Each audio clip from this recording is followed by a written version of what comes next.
Matheus Cunha, it is going to be Manchester United. A few weeks ago I did a video on this when it first come out. Fabrizio Romano, who has tweeted about this about a 50 million times, by the way. He obviously gets a lot of good interaction off those tweets because he has milked it for all it's worth, this story of him joining Manchester United. But yeah, a few weeks ago he said that the representatives of Man United and Cunha had met, pretty much agreed personal terms very quickly. He believed in the project at Man United, even if they don't get Champions League football, if they lose to Spurs in the Europa League next week. He still believes in the project. I mentioned in that video, Man United fan. Well, he said he liked Anderson when he played for Man United and watched him a lot, so he's got a bit of a soft side for him, and obviously they're a huge club.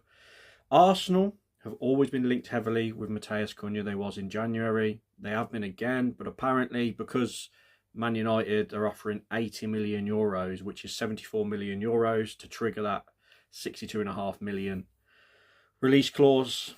You know, do the maths, do the conversion. But there's going to be 6 million euros in add-ons. So in total, if you go back to pounds, it's going to be about a 68 million pound deal for Matheus Cunha, which again, I sound like a broken record. I do feel like that's very low for someone like him. I think he should have been a minimum of 80 million pounds.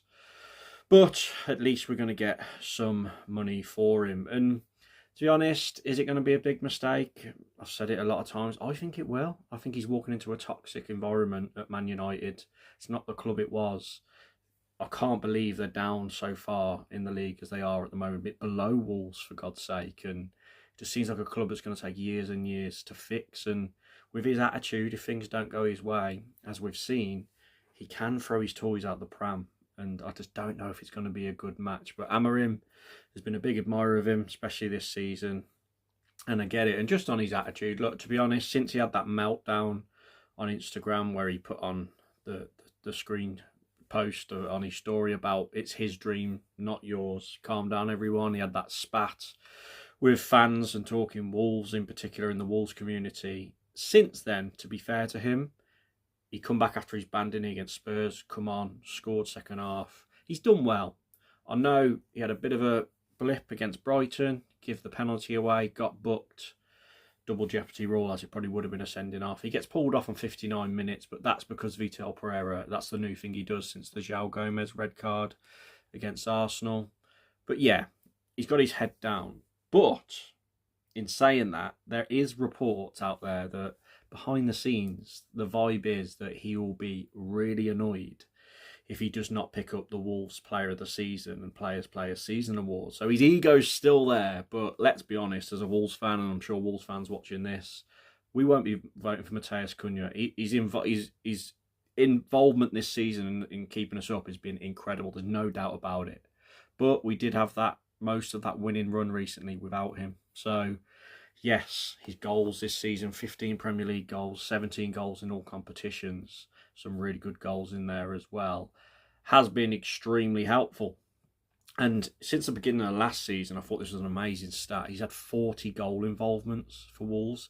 Only Cole Palmer has more in the Premier League. That's credit to Statman Day for that one. And that's just, look, we know how much of a talent he is. He's also got the joint most Premier League goals on 15 with Firmino and Martinelli as it stands, and there's still a couple of games to go, so he could break that. So that's why Man United want him. He's a very talented player. Although then you flip it and say he's got the stats for the most walking time this season as well, which should be a concern for Man United fans watching this if you are, because he has that side to him. But there's no doubt in his quality. It's going to be interesting to see what happens when this is all announced and official. It'll probably be just after the last game of the season, I'd imagine. And whether Wolves fans will boo him when he comes back, because look, I was so annoyed with the way he was acting, and his two bans this season have been horrendous. But to give him that little bit of credit, he has done what most Wolves fans wanted to do.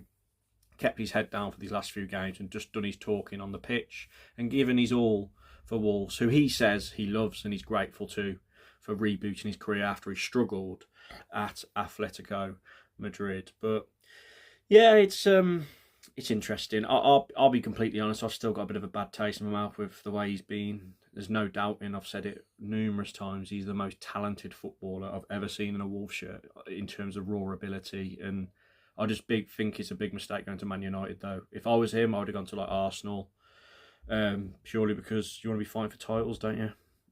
But there you go. He's chosen Man United, big club, and he wants to be part of their resurgence. And some of the Man United fans are calling him the best Brazilian already, so they love him. They haven't even seen him kick a ball yet. But there we go. Please like your video. Please like this video. Please subscribe if you're new. Really do appreciate the support on the channel. Comment your thoughts down below on Matheus Cunha. All but done, all but confirmed that he will be joining them for 80 million euros. Manchester United, that is. Cheers, everyone. And I'll catch you next video.